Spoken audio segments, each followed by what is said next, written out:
النهارده هنعمل وصفة سهلة وسريعة، أقل ما يقال عنها إن هي طعمها رائع. أحلى حاجة فيها إن هي بتتعمل في حلة واحدة بس، يعني مش هنحتاج مواعين كتيرة ولا كركبة ولا أي حاجة. شايفين شكلها عامل إزاي؟ شايفين الجمال؟ شكلها أصلا يجوع. عايزة أقول لكم مستوية جدا جدا، ما أخدتش معايا أكتر من نص ساعة في التسوية بتاعتها. شايفين الفراخ عاملة إزاي؟ دايبة وناعمة، هتعجبكم جدا جدا. تعالوا بينا يلا نبتدي وصفتنا وهقول لكم انا عملت الجمال ده ازاي. بخاري الدجاج او البيلاو من اجمل والذ واسهل الوصفات. اي حد هيدوقها لازم هيقولك تسلم ايديكي. قبل ما نبتدي وصفتنا بتمنى تشتركوا في قناتي اسمها مطبخ ناهد فاروق، وتعالوا بينا يلا نبتدي. معانا حله نرفعها على النار ونحط فيها ملعقتين من السمنه، ولما تسخن السمنه هننزل ببصلتين كبار كده مقطعينهم جوانح. وانا قطعت البصله بالسكينه، ما قطعتهاش في الكبه. البصل بالطريقه دي بيبقى كده مسكر وجميل وكمان بيبقى مكرمل. هنقلبه كويس لغاية ما ياخد لون الكرملة، بس مش هنخلي اللون بتاعه يكون غامق، هنخلي لونه يكون اشقر شوية، يعني ذهبي. هنضيف حبهان وهنضيف ورق الغار او ورق اللورة، ومش هنضيف توابل تاني. الوصفة بتاعتنا النهاردة بسيطة جدا جدا، ما فيهاش كميات توابل خالص، طعمها رائع وخفيفة جدا جدا. هنقلبهم لغاية ما هنوصل للون اللي هوريهولكوا دلوقتي. تمام، هو ده اللون اللي احنا محتاجينه، ما تخليهوش اغمق من كده لان احنا لسه هنقلبه شوية تاني مع الفراخ. انا قطعت صدر فرخه كامله كده، قسمته نصين وبعدين قطعته مكعبات بالحجم اللي انتوا شايفينه ده، بحيث ان هو ما يكونش كبير، يعني ما تكونش القطع سميكه علشان تستوي كويس، وكمان ما تكونش قطع صغيره علشان ما تتهريش منكم. انا ما نزلتش بكل الكميه في الحله، لكن هننزل بيهم كده، يعني كل 4 مكعبات كده بعد ما يتغلفوا وتتسد المسام بتاعتهم هننزل بباقي الكميه بتاعت الفراخ. كمان ما تنسوش الفراخ دي احنا غسلناها كويس جدا وصفيناها من الميه. هو ده اللون اللي انا اقصده، لما الفراخ تتقفل المسام بتاعتها بتلاقوا لونها قلب من اللون البامبا للون الابيض.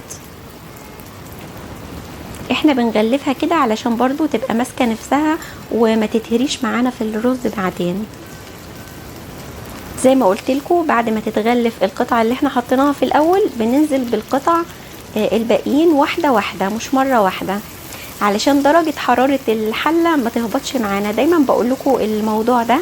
اللحوم او الفراخ يعني عموما لما تنزلوا بيها في الحله انزلوا بيها شويه شويه، يعني قطعه قطعه كده، علشان درجه حراره الحله ما تهبطش، علشان الفراخ او اللحمه تحتفظ بكميه السوائل جواها، فبالتالي لما تستوي ما تبقاش ناشفه، تبقى جوسي كده من جوه وطريه. بنكمل بنفس الطريقه، نفس طريقه الفراخ البخاري او الرز البخاري، ممكن تستخدموا فيها قطع من اللحمه بدل الفراخ. واللحمه طبعا مش هنضيف معاها توابل كتير خالص، مفيش غير ملح وفلفل وكزبره وبس كده. التوابل بتاعتنا النهارده مع الفراخ هتكون فلفل اسود وكزبره وبس كده، مش هنضيف اي توابل تانية. في ناس بتضيف لومي وفي ناس بتضيف جنزبيل وبابريكا و ايه تاني، الحاجات اللي لونها اصفر زي الكاري او الكركم. لا، احنا وصفتنا النهارده بخاري، مش الكبسه ومش البرياني. يعني انتوا لو ضفتوا كل الحاجات اللي انا قلتها دي هتقلب على كبسه، هتقلب على برياني، هتقلب على حاجات تانية غير دي. احنا محتاجين نحتفظ بطعم الاكله دي زي ما هي كده. يعني انا اكلتها في مطعم عربي وعجبتني جدا جدا كده، وفضلت اسال الشيف عملها ازاي، فتكرم مشكور انه قال لي الطريقه بالتفصيل، وانا عملتها لكم النهارده علشان انا بحبها جدا جدا، فحبيت برضو انتوا تعرفوها معايا.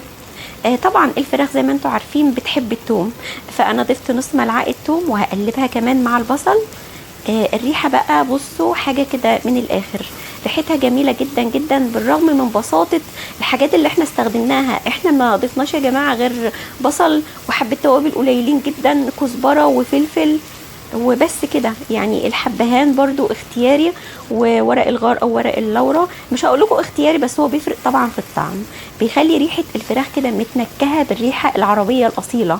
طعم الفراخ بيبقى لذيذ جدا جدا جدا. بنقلبهم طبعا كده حوالي 5 دقايق، وبعدين زي ما احنا عارفين ان كلنا طبعا ما بنحبش الفراخ يبقى لونها ابيض، فبنضيف ملعقه من البابريكا وكمان ملعقتين من معجون الطماطم، وده طبعا احنا عملناه مع بعض على القناه وانتوا عارفينه. هنضيف الصلصه مع البابريكا ونقلبهم كويس علشان الفراخ تتغلف كده وتاخد كفر جميل من بره، فما يبقاش لونها ابيض زي الفراخ المسلوقه، لا هتاخد طعم جميل جدا جدا. كميه التوابل البسيطه اللي احنا حطيناها دي بتقلب طعم الفراخ يعني 180 درجه، بيبقى طعم الفراخ لذيذ جدا جدا. في الاخر انا كنت بشرت جزرة واحدة بس متوسطة.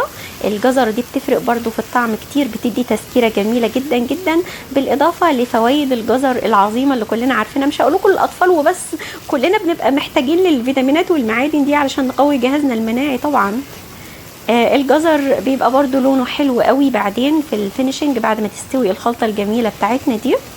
بنقلبهم مع بعض كويس خالص عشان كله يتنكه بكله، فيديني في الآخر نتيجة طعم رائع. بنقلبهم شوية زي ما اتفقنا لغاية ما الفراخ تاخد لون جميل كده. وزي ما اتفقنا وصفتنا النهاردة، علشان عارفة انكم هتسألوني في الكومنتات، تنفع في اللحمة برضو نفس الطريقة، هي هنعملها في اللحمة، ومش هنضيف اكتر من البهارات اللي احنا ضفناها دلوقتي.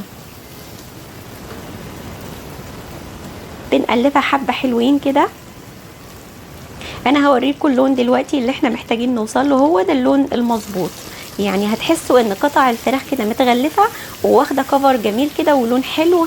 التقليبه دي مفيده جدا جدا ان هي بتحافظ لي على قوام الفراخ، فمهما تستوي بتبقى محتفظه بقوامها، وطعمها كمان بيبقى لذيذ جدا جدا. بعدين هنضيف ميه مغليه بحيث ان الميه دي تغطي صدور الفراخ، وبعدين هنضيف الملح حسب الرغبه وهنقلب.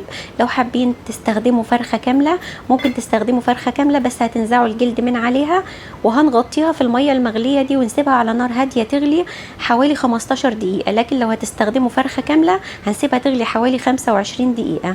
بعدين هنضيف الرز. انا كنت غسلت كوبايتين من الرز البسمتي، ما نقعتهمش، غسلتهم وضفتهم، والميه يفضل ان هي تغطي الرز بحوالي سنتي واحد بس، مش اكتر من كده.